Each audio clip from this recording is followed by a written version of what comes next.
Hello everyone, this is your DY sir. मित्रांनो, आजपासून आपण क्लास 9 ची एक सिरीज सुरू करत आहे. त्यामध्ये आपण फर्स्ट चॅप्टर जो आहे आपला सायन्सचा तो आपण स्टार्ट करणार आहे. सो सगळ्यांना तुम्हाला माहित असेल की आपला सायन्सचा फर्स्ट चॅप्टर कोणता आहे. सो आपल्या सायन्सचा फर्स्ट चॅप्टर आहे आणि त्याचं नाव आहे लॉज ऑफ मोशन. सो आपण लॉज ऑफ मोशनला एक एक डिटेलमध्ये पूर्णच्या पूर्ण कॉन्सेप्ट जे आहे त्याचे शिकूया. पूर्णपणे तुम्हाला ॲनिमेटेड व्हिडिओमध्ये मी तुम्हाला सांगतो. पूर्णपणे एक एक छोटा ना छोटा कॉन्सेप्ट तुमचा क्लिअर होऊन जाईल. आता बघा, सगळ्यात पहिले मोशन म्हणजे होते काय. समजा काय ते इथं एखादी कार आहे आणि एक कार समजा का मूव्ह होत आहे. हे कार एका जागेवरून दुसऱ्या जागेवर जात आहे, पण या कारकडे जर तुम्ही चांगल्या प्रकारे जर बघितले असेल तर कार समोर जाताना दिसत आहे, पण हा जो याच्यातला बॅकग्राऊंड हे पहाड वगैरे जे दिसत आहे हे तुम्हाला मागे येताना दिसतील. बघा मग आता कार तर समोर जात आहे, पण हे जे दिसत आहे कसे येत आहेत, मागे येत आहेत. तर मग मोशन म्हणजे होते काय, तर सरळ सरळ जो आहे मोशन. मोशन म्हणजे एखादा हलणारी बॉडी. जसं आता मी जे आहे इकडे उभा आहो आणि इकडून जे आहे इकडपर्यंत मूव्ह होतो. इथून जे आहे मी इकडपर्यंत मूव्ह होतो. म्हणजे मी काय करतो, स्वतःला मूव्ह करतो, मी तुम्हाला हलताना दिसत आहो.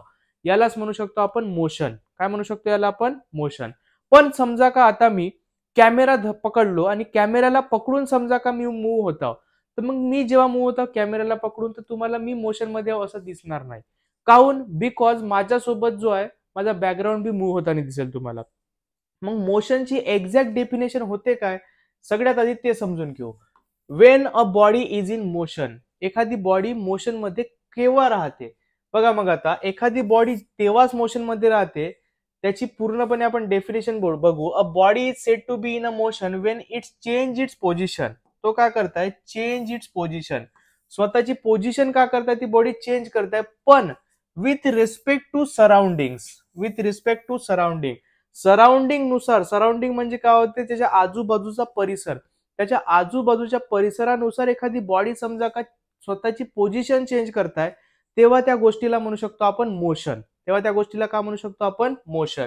मग आता हा समजा का मोशन असेल, तर एखादी बॉडी जी आहे ती आपण रेस्टवर कधी आहे म्हणू शकतो, थांबून आहे कधी म्हणू शकतो. तर मग रेस्ट म्हणजे काय होते, when is a body at rest. एखादी बॉडी रेस्टवर कधी राहते, तर मग a body is said to be it rest when it does not change its position. पहा, लक्षात ठेवा, it does not change its position with respect to surrounding. Surrounding हा शब्द खूप इम्पॉर्टंट आहे. बघा मग आता एखादी बॉडी स्वतःची पोझिशन चेंज करत आहे विथ रिस्पेक्ट टू सराउंडिंग, त्याला म्हणू शकतो आपण मोशन. एखादी बॉडी स्वतःची पोझिशन चेंज नाही करत आहे, does not change its position with respect to surrounding, त्याला काय म्हणू शकतो आपण, रेस्ट. आय होप तुमचा मोशन आणि रेस्टचा कॉन्सेप्ट क्लिअर झाला असेल, की एखादी बॉडी समजा का मोशन मध्ये आहे तर ते स्वतःची पोझिशन का करते, चेंज करते. आता जसं मी या पोझिशनवर आहो आणि या पोझिशनवरून मी इकडे जात आहो, म्हणजे मी काय आहो, मोशन मध्ये आहो. मी मोशन मध्ये आहो असं कसा दिसेल तुम्हाला. तुम्ही बघाल की तुम्ही या बोर्डकडे बघत आहात. मी तर समोर जात आहो, पण हा बोर्ड समोर जात आहे का, तर हा बोर्ड समोर जात नाही. बोर्ड जागेवर आहे. त्याच्यामुळे मी जो आहो तुम्हाला मोशन मध्ये दिसत आहो. मी तुम्हाला समोर जाताना काऊन दिसत आहो, फक्त आणि फक्त या बोर्डमुळे. आणि हा बोर्ड म्हणजे जो का दिसताय, हा आहे आपला सराउंडिंग. काय आहे आपला सराउंडिंग. सराउंडिंग नुसार मी समोर जात आहो, म्हणून याला म्हणू शकतो आपण मोशन. आता तुम्ही म्हणाल हा सराउंडिंग म्हणजे काय होते सर, तुम्ही असे कसे म्हणू शकता की या बोर्डमुळे तुम्ही आम्हाला मोशन मध्ये किंवा मुवमेंट होताना दिसताय. जर बोर्ड नसता तर तुम्ही मुवमेंट नाही दिसले असते का. तर मी बाळांनो तुमच्यासाठी एक एक्झाम्पल सांगतो. तुम्ही समजा का आता बसमध्ये आहे. बसमध्ये समजा का बसून आहे, तुम्ही असे बसून आहे बसमध्ये, तुमच्या साईडला एखादा समजा का तुमचा मित्र किंवा मैत्रीण तुमची बसून आहे. तुम्ही जर त्या मित्र किंवा मैत्रिणीकडे जर बघाल, तर ती मित्र किंवा मैत्रीण तुम्हाला हलताना दिसते का रे. ते मित्र किंवा मैत्रीण तुम्हाला हलताना नाही दिसत. तुम्ही सीटवर बसून आहात, ते त्या सीटवर नाही, दुसऱ्या साईडच्या सीटवर आहेत, तरी पण ते तुम्हाला जागेवरच दिसते. काहून असं जागेवर दिसते, बस चालत नाही आहे का, बस इथून तर इथपर्यंत जात बी आहे. समजा का बस 20 किलोमीटर चालली बी आहे, तरी पण ती त्या जागेवर बसच्या त्या सीटवरच दिसते. त्या रोडनं सरळ सरळ जाताना दिसते का, नाही दिसत. म्हणून आपण म्हणू शकतो की आपल्यासाठी सराउंडिंग काय, ते बस आहे. आपल्यासाठी सराउंडिंग काय, ती बसचा जो बी टीनाचा जो लोखंडाचा भाग आहे तो आपला सराउंडिंग आहे. आणि त्याच्यानुसार आपण एकामेकाला बघत आहोत, तेव्हा आपण एकामेकाला हलताना दिसत नाही आहोत. तुम्ही असा एक्सपिरियन्स केले असेल, समजा का तुम्ही ट्रेन मध्ये गेलाय कधी. ट्रेन मध्ये गेले, तुमची ट्रेन थांबून आहे, बाजूला अजून एक ट्रेन येऊन थांबून गेली आहे. समजा का आता तुम्ही त्या ट्रेनकडे बघत आहात, इकडच्या साईडला पूर्ण नॉर्मल खाली जागा आहे. तुम्ही समजा का त्या ट्रेनकडे बघत आहात, समजा का आता आपली ट्रेन समजा का सुटली, तुम्ही समजा तिकडे बघत आता तुम्हाला असं वाटते की ते ट्रेन समोर जात आहे ना आपली ट्रेन जागेवर आहे, वाटते असा, मग तुम्ही काय करता इकडचा मुंडी अशी तुम्ही स्वतःची काय करता इकडे पलटवता. जेव्हा इकडे पलटवता तेव्हा तुम्हाला दिसते की हे झाडं वगैरे जे आहे हे मागे मागे जाताना दिसत आहे. हे मागे मागे जाताना दिसत आहे, मग तुम्हाला समजते की आपली ट्रेनच सुटली आणि आपणच समोर जात आहोत. अशा प्रकारचा एक्सपिरियन्स तुम्ही केले असेल. म्हणूनच मोशन जो आहे सराउंडिंग नुसार चेंज होते. ते ट्रेनकडे जर बघाल तुम्ही तर ट्रेन नुसार आपल्याला काय वाटते का ते ट्रेन सुटली, तो सराउंडिंग वेगळा होता, इकडचा साठी आपल्याला वेगळा होता. तर मोशन जो आहे तो रिलेटिव्ह राहते. मोशन कसा राहते, रिलेटिव्ह राहते. आता हा रिलेटिव्ह म्हणजे काय होते, सो बघूया आता मोशनचे एक्झाम्पल. आता वॉच मधला जो हा सेकंड वाला काटा आहे हा कंटिन्युअसली फिरत आहे. एखाद्या गोष्ट मोशन मध्ये हा कसा दिसतोय तुम्हाला, हा काटा फिरताना दिसत आहे. मोशन मध्ये एखादी गोष्ट दिसत आहे. सराउंडिंग काय सांगा बरं याच्यासाठी, हा व्हाईट वाला जो भाग आहे हा आहे आपला सराउंडिंग. मग ही गोष्ट ही जे काटा आहे हा जो आहे हँड जो आहे क्लॉकचा तो कसा आहे मोशन मध्ये. Hands of the clock are in motion. त्याच्यानंतर समजा की इथं वॉटर जो दिसतोय तुम्हाला फ्लो होताना दिसत आहे, हा वॉटर सुद्धा कसा आहे मोशन मध्ये आहे. Water is in motion. त्याच्यानंतर जर पाहिलो आपण तर अर्थ जो आहे तो सनच्या आजूबाजूला काय होत आहे, रिव्हॉल्व्ह होत आहे. अर्थ सनच्या आजूबाजूला रिव्हॉल्व्ह होत आहे म्हणजे हा अर्थ आपली सुद्धा हे कशी आहे मोशन मध्ये आहे. पहा मग आता अर्थ इज इन मोशन. त्याच्यानंतर मोशन इज रिलेटिव्ह. आता हा मोशन इज रिलेटिव्ह म्हणजे काय होते, आता तुम्हाला हा दिसत असेल एक माणूस असा अमेरिकेमध्ये एक माणूस आहे जो असा हात वरती करून उभा आहे, याला म्हणतो आपण स्टॅच्यू ऑफ लिबर्टी. काय म्हणतो याला आपण, स्टॅच्यू ऑफ लिबर्टी. आता हा स्टॅच्यू ऑफ लिबर्टी कुठे आहे रे, अमेरिकेमध्ये आहे, पण अमेरिका कुठे आहे, आपल्या अर्थवर आहे. समजा का ही आहे आपली अर्थ आणि या अर्थवर आहे आपला आता हा स्टॅच्यू ऑफ लिबर्टी. इकडून समजा का एखादा एलियन आला, बघा मग आता इकडून का आला, एखादा एलियन आला. त्या एलियन साठी जर तो एलियन जर बघल या स्टॅच्यू ऑफ लिबर्टीला, तर त्या एलियन साठी हा स्टॅच्यू ऑफ लिबर्टी जो आहे तो हालताना दिसल. आता मला सांगा तुम्ही जर स्टॅच्यू ऑफ लिबर्टीकडे जाऊन पाहाल, तुम्हाला तो हालताना दिसते का, नाही, तुम्हाला तो एका जागी स्टेबल दिसते. पण त्या एलियनला जो आहे तो स्टॅच्यू ऑफ लिबर्टी मूव्ह होताना दिसते. काऊन असं होते, कारण की अर्थ जे आहे ते स्वतः भोवती फिरत आहे. कंटिन्युअसली अर्थ का करताय, रोटेट होत आहे. जशी अर्थ रोटेट होत आहे तसा स्टॅच्यू ऑफ लिबर्टी बी काय होत आहे, रोटेट होत आहे. म्हणूनच बघणारा कोण आहे त्याच्यावर मोशन डिपेंड करते. समजा का तो बघत आहे तर याच्यासाठी ही कशी आहे आता मोशन मध्ये आहे. A body can be moving for one observer and at the same time at rest for another observer. या एलियन साठी हा स्टॅच्यू ऑफ लिबर्टी कसा आहे मोशन मध्ये, पण तुम्ही समजा का इथून एखादी पाहता या गोष्टीला तर हा कसा राहील, रेस्ट मध्ये राहील. म्हणूनच म्हणतो की मोशन कसा आहे, रिलेटिव्ह आहे. Motion is relative. Depends on observer. हा कशावर डिपेंड करते, ऑब्झर्वर डिपेंड करते. आता पहा, you are travelling in a bus, person sitting next to you in a motion. What do you take in consideration to decide object is moving or not? The sitting person in the bus is at rest if I am the observer and is in motion for the observer outside the bus. समजा का आता तुम्ही बस मध्ये बसून आहे, बाजूचा तुमच्या सीटवर जो आहे त्याच्यासाठी तुम्ही एकामेकासाठी कशा रेस्टवर आहात, तुम्ही थांबू ना एकदम क्लिअर दिसता. पण बसच्या बाहेरून एखादा व्यक्ती तुमच्याकडे पाहत आहे तर तो बाहेरचा व्यक्ती तुम्हाला, तुम्ही त्याच्यासाठी काय होता, मोशन मध्ये या, तुम्ही मूव्ह होता, म्हणजे तुम्ही त्याच्यासाठी काय मोशन मध्ये या. बसच्या आतमधून रेस्ट मध्ये या पण बाहेरून कसे आहात तुम्ही, मोशन मध्ये या. म्हणून मोशन जो आहे तो ऑब्झर्व्हरवर डिपेंड करते. कशावर डिपेंड करते, ऑब्झर्व्हरवर. आता इथं काही क्वेश्चन आहे, तुम्ही पटपट पटपट आन्सर करा बरं. Motion is said to be relation, relative, changing, none. पहा पटकन व्हिडिओ स्टॉप करा, कमेंट करा. मी तुमच्यासाठी 5 सेकंद देतो. 1 2 3 4 5 कमेंट केले. मोशन जो आहे तो कोणता आहे, रिलेटिव्ह आहे. त्याच्यानंतर when the motion of the body changes its fill in the blank with respect to surrounding. काय, size, shape, position, no change. पटकन आन्सर कमेंट मध्ये करा. सेकंड 2, आता असा कमेंट करा 1 रिलेटिव्ह, 2 आन्सर करा. काय याचा आन्सर, पोझिशन. थर्ड वाला क्वेश्चन तुमच्यासाठी देतो. An object appear to be moving for one person and fill in the blanks for another person. Stationary, motion, changing, relation. थांबलेला म्हणजेच काय होते, स्टेशनरी. मग इथं काय येईल आपला हा स्टेशनरी. ओके, कमेंट केले. आता याच्यानंतर आपण एक एक डेफिनेशन बघून घेऊ. सगळ्यात आधी बघू आपण मोशनची definition. Define motion. A body is said to be in motion if it change is position with respect to surrounding. स्वतःची पोझिशन समजा का चेंज करत असेल, change its position with respective to its surrounding, म्हणजेच काय होते आपला मोशन. लक्षात राहील. त्यानंतर जर आपण बघितलो रेस्ट, रेस्टची डिफिनेशन काय होते, a body is said to be in rest if it does not change its position with respect to surrounding. तो स्वतःची पोझिशन चेंज नाही करत आहे, त्यालाच काय म्हणू शकतो आपण, रेस्ट. मग हेच डेफिनेशन आहे, a body is said to be at rest if it does not change its position with respect to its surrounding. त्यानंतर motion is relative. Motion relative कसा म्हणू शकतो आपण, an object may be appear to be moving for one person and stationary for some other, hence we say that motion is relative. एकासाठी तो motion मध्ये राहू शकते तर दुसऱ्यासाठी ऑब्झर्वर साठी तो रेस्ट मध्ये राहू शकते, म्हणून मोशन कसा आहे आपला, रिलेटिव्ह आहे. त्याच्यानंतर मोशन जो आहे, मोशनचे दोन महत्वाचे टाइप्स आहेत. एक आहे युनिफॉर्म मोशन, एक आहे नॉन युनिफॉर्म मोशन. आता हा युनिफॉर्म आणि नॉन युनिफॉर्म मोशन कोणती बोलावे ते आपण बघून घेऊ. पहा मग आता, uniform motion and non uniform motion, 2 marks साठी डिफरन्स बिटवीन बी क्वेश्चन येते तुम्हाला. The motion in which the object cover equal distance in equal interval of time is called uniform motion. समजा का इक्वल डिस्टन्स मी ट्रॅव्हल करतो equal time मध्ये, तर त्याला म्हणतो आपण uniform motion. Equal distance equal time. समजा का आता मी 5-5 मिनिटाचा एक टाइम कन्सिडर करतो. आता 5 मिनिट, त्यानंतर 10 मिनिट, 15 मिनिट, 20 मिनिट, अर्धा तास मी चालत आहो. पण मी इंटरवल 5-5 मिनिटाचे मी काय करतो, एक भाग घेतो. आता पहिल्या 5 मिनिटामध्ये मी मोजलो, डिस्टन्स मोजत जातो मी. ओके, पहिल्या 5 मिनिट गेलो मी, समजा का मी पहिल्या 5 मिनिटांमध्ये चाललो मी 1 kilometre.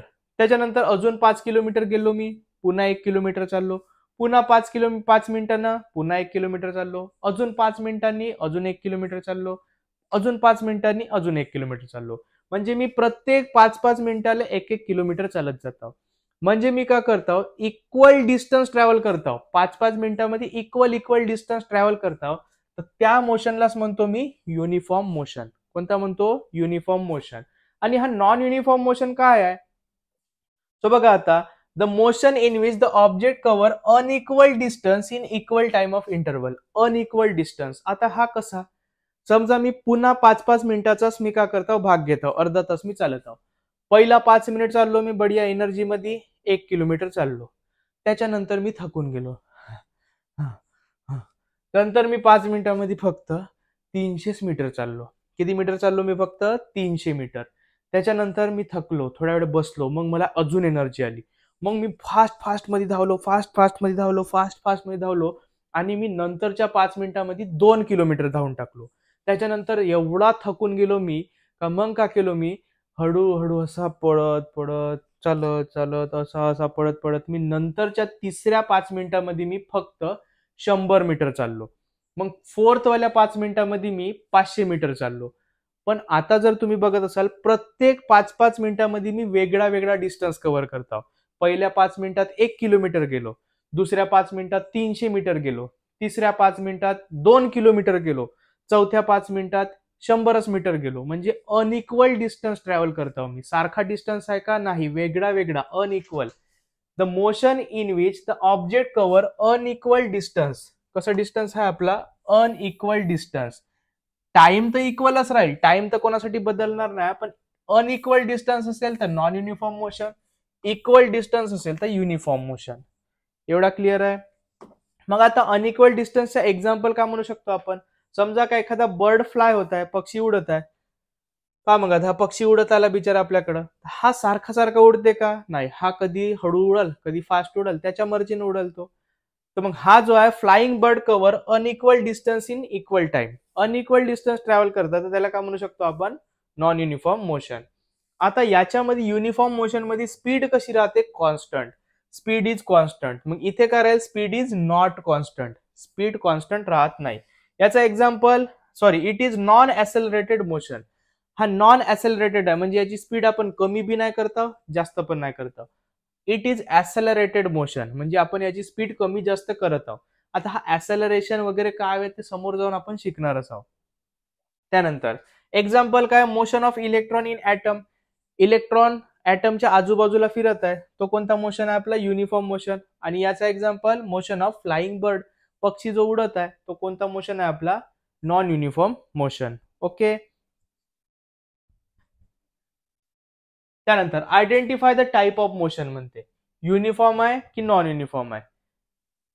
Electron moving around the nucleus किंवा इलेक्ट्रॉन मुव्हिंग इन ऍटम, कोणता मोशन आहे रे हा युनिफॉर्म मोशन. कोणता आहे आपला motion of electron around the nucleus, हा कोणता मोशन आहे आपला युनिफॉर्म मोशन.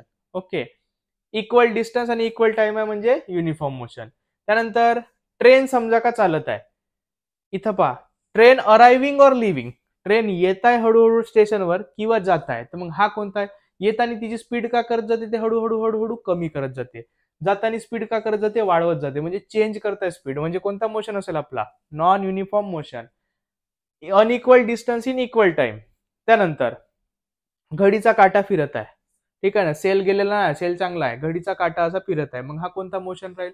जर घडीचा काटा फिरत आहे तो बरोबर 1 मिनिटाने इथे येईल, पुन्हा 1 मिनिटाने इथे येईल, पुन्हा 1 मिनिटाने इथे येईल, म्हणजे हा कोणता मोशन राहील आपला युनिफॉर्म मोशन. त्यानंतर समजा का तुम्ही या ट्रॅफिक मध्ये, अशा ट्रॅफिक मध्ये तुम्ही गाडी चालवता, कार चालवता, तो हा कोणता मोशन राहील रे, हा राहील आपला नॉन युनिफॉर्म मोशन. स्पीड कमी जास्त कराच लागणार आहे, एकच स्पीड ठेवून कोणाला तरी द्याल आदळून तर मग कसं होईल बरं. मग हा राहील आपला नॉन युनिफॉर्म मोशन. त्यानंतर बर्ड फ्लाय होत आहेत, पक्षी उडत आहेत, तर मग ते हळू कमी जास्त तर करणारच आहेत स्पीड, मग हाही कोणता राहील आपला नॉन युनिफॉर्म मोशन. मग अशा प्रकारचे होते आपले युनिफॉर्म आणि नॉन युनिफॉर्म मोशन. ओके. त्याच्यासाठी आता एक युनिफॉर्म नॉन युनिफॉर्म मोशन साठी आपण एक छोटासा एक्झाम्पल बघून घेऊ. पहा मग आता इथं 3 जण आहेत, एक आहे अमर, एक आहे अकबर, एक आहे अँथनी. तुमच्या पुस्तकात टेक्स्टबुक मध्ये हा एक्झाम्पल आहे ऑलरेडी. पहा मग आता हा अमर, अकबर, अँथनी 3 जण आहेत. आपण का केलं, टाइम लावलो आणि या तिघांना बी आपण कारनं किंवा बाईकनं चालायला लावलो. टाइम हाफ अवरचा घेतलो, 5 वाजता, 5:30 वाजता, 6 वाजता, 6:30, 7, 7:30, 8 असा हाफ अवर नंतरचा टाइम घेतला. आता पहा 30 मिनिट प्रत्येकामध्ये टाइमचा आपण इंटरव्हल घेतला. इंटरव्हल म्हणजे काय होतं, टाइमचा एक छोटासा पार्ट. आता अमर जो आहे 0 पासून स्टार्ट केला, सगळेजण 0 पासूनच स्टार्ट कराल. 5:30 वाजता तो 20 किलोमीटर गेला होता, 6 वाजता तो 40 किलोमीटर, 6:30 वाजता तो 60 किलोमीटर गेला, 7 वाजता तो 80 किलोमीटर, 7:30 ला तो 100 किलोमीटर, 8 वाजता तो 120 किलोमीटर गेला. आता जर त्यानंतर आपण अकबरकडे बघितलो, अकबर सुरुवातीला 0 पासून स्टार्ट केला, मग तो 18 किलोमीटर गेला, मग 36 गेला, मग 42, 70, 95, 120. अँथनी जो आहे तो 0, 14, 28, 42, 56, 70, 84 अशा प्रकारे तो किलोमीटर गेला. आता यांचा मोशन युनिफॉर्म कोणाचा ना नॉन युनिफॉर्म कोणाचा ते आपल्याला बघायचं आहे. तर मग कसा बघू आपण, या प्रत्येकामधला आपल्याला का काढावं लागेल, डिफरन्स काढावं लागेल. म्हणजे प्रत्येक हाफ अवर मध्ये किती गेले आहेत ते डिस्टन्स. समजा का प्रत्येक हाफ अवर मध्ये इक्वल डिस्टन्स जर ट्रॅव्हल केले असतील तर त्याला म्हणू शकतो आपण युनिफॉर्म मोशन. आणि प्रत्येक हाफ अवर मध्ये अनइक्वल, कधी कमी कधी जास्त जर गेले असतील त्याला म्हणू शकतो आपण नॉन युनिफॉर्म मोशन. बघा मग आता हा जो आपला अमर आहे, प्रत्येकामध्ये इथं जर 20 - 0 20, 40 - 20 20, 60 - 40 20, 80 - 60 20, 100 - 80 20, 120 - 100 20, म्हणजे प्रत्येक हाफ अवर मध्ये हा 20 20 20 20 20 किलोमीटरच गेला आहे. म्हणजे याचा जो मोशन आहे तो कोणता मोशन राहील आपला युनिफॉर्म मोशन. कोणता मोशन राहील युनिफॉर्म मोशन. आता बघू आपण अकबर भाऊचा. अकबर जो आहे तो प्रत्येक, आता पहिले 18 किलोमीटर गेला, नंतरच्या हाफ अवर मध्ये 18 गेला, नंतर 6च गेला, मग त्याला का वाटला का मग तो 28 गेला, मग त्याला वाटलं अजून मी हडताना पोहोचून जाईल, मग अजून तो 25 गेला, मग अजून तो 25 गेला. पण हा स्पीड का करताय, कमी जास्त करत आहे. इक्वल आहे का नाही, म्हणजे हा जो मोशन आहे हा कोणता मोशन आहे आपला नॉन युनिफॉर्म मोशन. आता अँथनी भाऊकडे पाहून आपण. अँथनी भाऊ जो आहे तो प्रत्येक हाफ अवर मध्ये 14 किलोमीटर गेला, हळू गेला पण तो सारखी स्पीड घेऊला, डिस्टन्स सारखाच ट्रॅव्हल करत गेला, कमी जास्त नाही केला. मग हा जो मोशन आहे प्रत्येक हाफ अवर मध्ये सेम डिस्टन्स आहे, इक्वल डिस्टन्स आहे, मग हा मोशन आहे आपला युनिफॉर्म मोशन. कोणता मोशन आहे आपला युनिफॉर्म मोशन. आय होप तुम्हाला मोशन, रेस्ट, त्यानंतर motion is relative, uniform and non uniform motion एवढे कॉन्सेप्ट तुम्हाला पूर्णपणे क्लिअर झाले असतील. त्याच्यानंतर आपण बघू फिजिकल क्वांटिटी. कोणती quantity? Physical quantity. Anything that can be measured is called physical quantity. जे गोष्ट आपण मोजू शकतो त्याला म्हणतो आपण फिजिकल क्वांटिटी. जसं आता तुम्हाला मी जर म्हटलो की इथं किती बॉक्सेस आहेत, तर 1 2 3 4 5 6 बॉक्स आहे, मोजू शकतो, म्हणजे हे काय झाली आपली फिजिकल क्वांटिटी. मी स्वतःचा वेट मोजू शकतो, म्हणजे हे काय झाली फिजिकल क्वांटिटी. मी स्वतःची हाईट मोजू शकतो, म्हणजे हे काय झाली फिजिकल क्वांटिटी.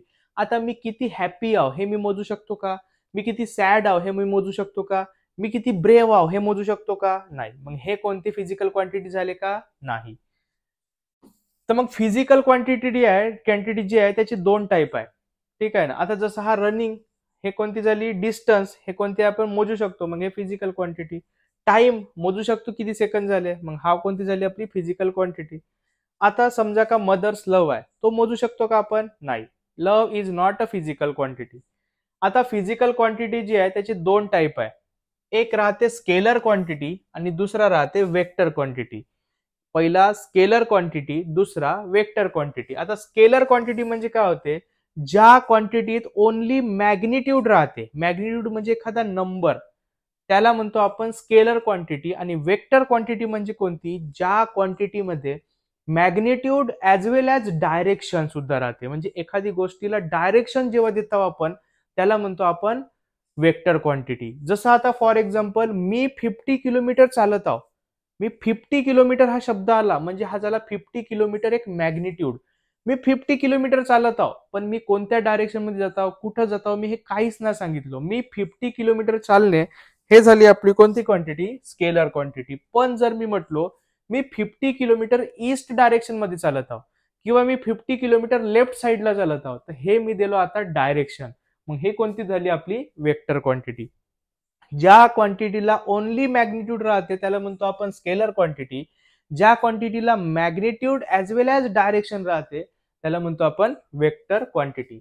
बघा मग आता quantities which can be completed describe by their magnitude alone. Only magnitude राहते त्याला म्हणतो आपण स्केलर क्वांटिटी. एक्झाम्पल काय याचा? टाइम. ओके, टाइम हे कोणती क्वांटिटी आहे आपली? Scalar quantity. बघा घडी फिरत आहे, टाइम मोजू शकतो, स्केलर क्वांटिटी. मास, वजन मी स्वतःचा मोजू शकतो, किती वेट आहे माझा, मोजू शकतो, म्हणजे हे काय झाली आपली scalar quantity. Vector quantity, physical quantity which possess magnitude as well as direction. ज्याच्यात मॅग्निट्यूड आणि डायरेक्शन दोन्ही गोष्टी येते त्याला म्हणतो आपण vector quantity. Example force. Force me मोजू नाही शकत, किती पुल करताव किंवा किती पुश करताव. मग सॉरी, फोर्स जे आहे त्याला मी का करतो? डायरेक्शन देतो, म्हणजे कोणत्या डायरेक्शन मध्ये? मी पुल करत आहो, इकडून खिचत असेल तर मी पुल करतो, ढकलत आहो मी पुश करतो, म्हणजे एक डायरेक्शन मला द्यावं लागेल. मग हे कोणती क्वांटिटी झाली आपली? Vector quantity. ओके. त्यानंतर युनिट्स. आता युनिट्स म्हणजे काय होते? युनिट्स म्हणजे मराठीमध्ये म्हणतो त्याला आपण एकक. ज्याच्यामध्ये एखादी गोष्ट आपण मोजतो त्याला म्हणतो आपण युनिट. जसं आता मी माझं वजन केजी मध्ये मोजतो, तर केजी जो आहे तो एक युनिट झाला. आता ही युनिट जी आहे त्याची दोन टाईप आहे. पहा आता, units are system of measurement. ज्याच्यामध्ये आपण कोणती गोष्ट मोजू शकतो त्याला म्हणतो आपण युनिट. आता याचे दोन टाईप आहे, एक आहे एमकेएस सिस्टम, एक आहे सीजीएस सिस्टम. एमकेएस सिस्टमलाच आपण लाडानं म्हणतो एसआय सिस्टम. कोणता म्हणतो याला आपण? SI system. एसआय मध्ये कोणता येते? मीटर, किलोग्राम आणि सेकंड येईल. एमकेएस चा लॉंग फॉर्म आहे मीटर, किलोग्राम आणि सेकंद. तसा सीजीएस चा लॉंग फॉर्म आहे सेंटीमीटर, ग्राम, सेकंद. कोणता राहील? Centimetre, gram, second. एमकेएस ला आपण लाडानं का म्हणतो? SI system. का म्हणतो याला आपण? SI system. पहा मग आता, एसआय चा लॉंग फॉर्म काय? System international. काय याचा लॉंग फॉर्म? System international. आणि सीजीएस चा काय? Centimetre, gram, second. सरळ सरळ. सी चा सेंटीमीटर, जी चा ग्राम, एस चा सेकंद. ओके, एवढे झाले आपला हा युनिट बद्दल. हा व्हिडिओ कसा वाटला तुम्ही कमेंटमध्ये नक्की सांगा. व्हिडिओला जास्तीत जास्त लाईक करा, आपल्या मित्रांपर्यंत शेअर करा. असेच काय आपण जबरदस्त वाले व्हिडिओ जे आहे पूर्ण आपण सायन्सचे घेऊन येणार आहोत. तोपर्यंत आपल्या चॅनलला सबस्क्राईब करून ठेवा, आपल्या मित्रांपर्यंत शेअर करून टाका. याच्यानंतर आपण बघणार आहोत distance, displacement, speed, velocity, motion, laws of motion, Newton's laws of motion, equation. भरपूर असे मजेदार टॉपिक राहणार आहे. तोपर्यंत चॅनलला सबस्क्राईब करून ठेवून द्या तुम्ही आणि व्हिडिओज आपले बघत राहा. Thank you so much.